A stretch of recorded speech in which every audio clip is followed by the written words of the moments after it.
Hari ini kita mau makan di rumah makan Trio. Belum pernah nyoba karena udah lama banget kita kesini. Udah lama restoran ini ada tapi kita belum pernah nyoba sama sekali. Dan hari ini kita berkesempatan untuk nyoba, entah rasanya bagaimana. Nanti kita komparasi dengan experience kita makan di Simpang Raya, di pagi sore atau rumah makan lainnya.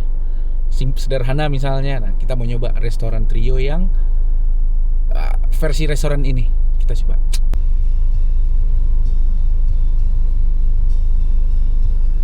Kamu duluan tuh. Hey, baby. Kamu duluan, Beb. Kamu duluan. Take mana, baby? Hey. Mana sih?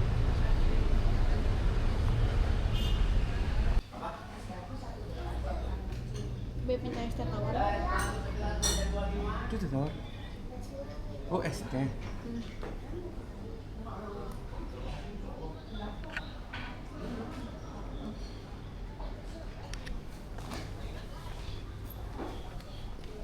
Nah, ini ya.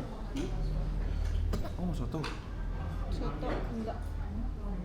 Aku mau yang tunjang sama ini. Mana tunjang tuh? Nasi kesukaan. Keras banget nasinya.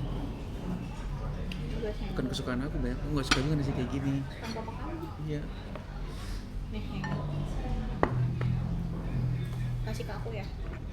Itu sama ini. Mau mana? Mau ini? Sendok ya? Lupa. Sendoknya nggak ada. Ada di sana, di ujung sana. Udah, ambil aja udah orang kayak gini makanannya. Udah. Bismillah. Iya. Jadi bingung.